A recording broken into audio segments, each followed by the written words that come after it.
નમસ્કાર મિત્રો, જય હિન્દ. ફરી એકવાર આપણી યુટ્યુબ ચેનલ પર નવા વિડીયો સાથે આપનું હાર્દિક સ્વાગત કરું છું. જો તમે આ ચેનલ પર નવા હોય તો આપણી ચેનલને સબસ્ક્રાઇબ કરી લેજો, જેથી સરકારી ભરતીને લગતી અવનવી અપડેટ્સ મળતી રહે. અને જો તમે આપણા વોટ્સએપ ગ્રુપમાં જોડાયા ન હોય તો તેની લિંક ડિસ્ક્રિપ્શનમાં છે, જ્યાંથી તમે જોડાઈ શકો છો.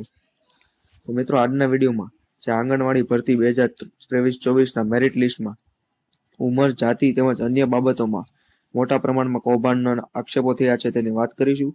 તે ઉપરાંત ઉમેદવારો દ્વારા આંગણવાડી ભરતી નવેસરથી કરવાની પણ ઉગ્ર માંગ કરવામાં આવેલી છે.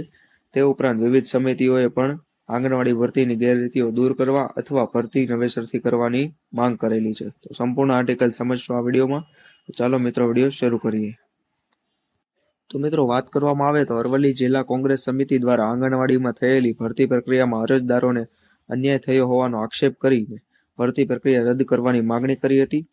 તદુપરાંત કોંગ્રેસ જિલ્લા સેવા સદન અને જિલ્લા પંચાયત આગળ દેખાવો યોજીને જિલ્લા વિકાસ અધિકારીશ્રીની કચેરી પાસે આવેદન આપીને પડતર માંગણી નહીં સંતોષાય તો કોંગ્રેસ આંદોલન કરવાની પણ ચીમકી આપેલી હતી.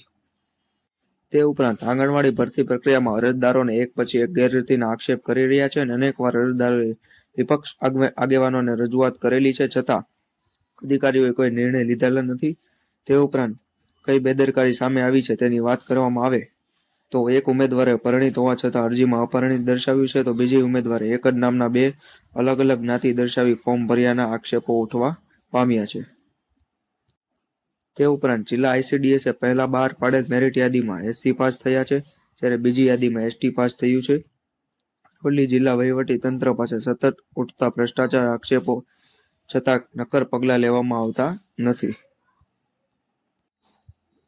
તે ઉપરાંત આ આંગણવાડીની સમગ્ર ભરતી પ્રક્રિયા સામે વારંવાર ભ્રષ્ટાચારના આક્ષેપ થઈ રહ્યા છે. વાંધા અરજીમાં પણ ICDS અધિકારીએ અરજદારોને સાંભળવા બોલાવી તેમની રજૂઆત સાંભળવામાં આવતા ન થતા હોબાળો મચાવ્યો છે. જો અન્ય કૌભાંડની વાત કરીએ તો કાલિયા કુવા 2 આંગણવાડી કાર્યકરની ભરતીમાં ઉમેદવારી કરનાર મહિલાએ મેરિટના બીજા નંબર રહેલ ઉમેદવાર કરતા મહિલા પરિણીત હોવાની સાથે અન્ય ગામની હોવા છતાં અપરિણીત દર્શાવ્યું છે. તેમજ SC અને ST અનામત બેઠક પર ઉમેદવારી નોંધાવી હોવાની વાત પણ સામે આવેલી છે. તો મિત્રો, આજના વિડીયોમાં બસ આટલું જ. ફરી મળીશું નવી માહિતી સાથે. જો તમે આ વિડીયોની PDF મેળવવા માંગતા હોય તો આપણા વોટ્સએપ ગ્રુપમાં જોડાઈ શકો છો.